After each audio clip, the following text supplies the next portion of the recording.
ವೀಕ್ಷಕರೇ ನಮಸ್ತೆ. ಸಹಜವಾಗಿ ಇತ್ತೀಚಿನ ದಿನಗಳಲ್ಲಿ ಚುನಾಯಿತ ಅಭ್ಯರ್ಥಿಗಳು ಕೆಲಸ ಮಾಡೋಕ್ಕಾಗ್ತಾ ಇಲ್ಲ ಅಂದ್ಬಿಟ್ಟು ಎಲ್ಲರಿಗೂ ಗೊತ್ತೇ ಇದೆ. ಆದರೆ ಆ್ಯನ್ಯುವಲ್ ಮೇಂಟೆನೆನ್ಸ್ ಸಹಜವಾಗಿ ಎಲ್ಲರಿಗೂ ಬರುತ್ತೆ. ಆ್ಯನ್ಯುವಲ್ ಮೇಂಟೆನೆನ್ಸ್ ಬರೋದ್ರಿಂದ ಡ್ರೈನೇಜ್ ಕ್ಲಿಯರೆನ್ಸ್ ಆಗಲಿ, ಬೀದಿ ದೀಪಗಳು ಹೋಗಿರುತ್ತೆ ಅದನ್ನು ಹಾಕ್ಸೋದಾಗಲಿ, ಅಥವಾ ಡ್ರೈನೇಜ್ ಬ್ಲಾಕ್ ಇರೋದನ್ನು ಗ್ರಾಸಸ್ ಬೆಳೆದಿರೋದನ್ನು ರಿಮೂವ್ ಮಾಡಿಸೋದಾಗಲಿ, ಅಥವಾ ಕಾಡುಗಳು ಬೆಳೆದಿರುತ್ತೆ ಅಲ್ಲಿ ಇಲ್ಲಿ ಪಬ್ಲಿಕ್ ಏರಿಯಾಗಳಲ್ಲಿ ಅದನ್ನು ಕಟ್ ಮಾಡಿಸೋದಾಗಲಿ, ವೇಸ್ಟೇಜ್ ಬೆಳೆದಿರುತ್ತೆ ಅವೆಲ್ಲ ಈಸಿಯಾಗಿ ಮಾಡಿಸ್ಬೋದು ಆ್ಯನ್ಯುವಲ್ ಮೇಂಟೆನೆನ್ಸಿಂದ. ಜಸ್ಟ್ ಇದನ್ನು ಪೌರ ಕಾರ್ಮಿಕರನ್ನ ಆ ಒಂದು ಪಟ್ಟಣಗಳಲ್ಲಿರುವ ಪೌರ ಕಾರ್ಮಿಕರನ್ನ ಉಪಯೋಗಿಸ್ಕೊಂಡು ಅವ್ರನ್ನ ಮೇಂಟೈನ್ ಮಾಡಿ ಮಾನಿಟರ್ ಮಾಡಿದ್ರೆ ಸಾಕು.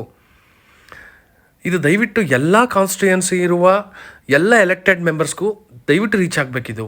ಪಬ್ಲಿಕ್ಕಿಗೆ ಯೂಸ್ ಆಗುತ್ತೆ. ಯಾವುದೋ ಒಂದಿನ ಮಳೆ ಬಂದಾಗ ಎಲ್ಲೋ ಒಂದು ಕಡೆ ಬ್ಲಾಕ್ ಆಯಿತು, ಅವಾಗ ನಾವು ಓಡೋಗಿ ಸರ್ವಿಸ್ ಮಾಡ್ತೀವಿ, ರೆಡಿ ಮಾಡ್ತೀವಿ ಅನ್ನೋದು ತಪ್ಪಾಗುತ್ತದು. ಇಷ್ಟನ್ನು ಹೇಳೋಕ್ಕೆ ಇಷ್ಟಪಡ್ತೀನಿ. Thank you.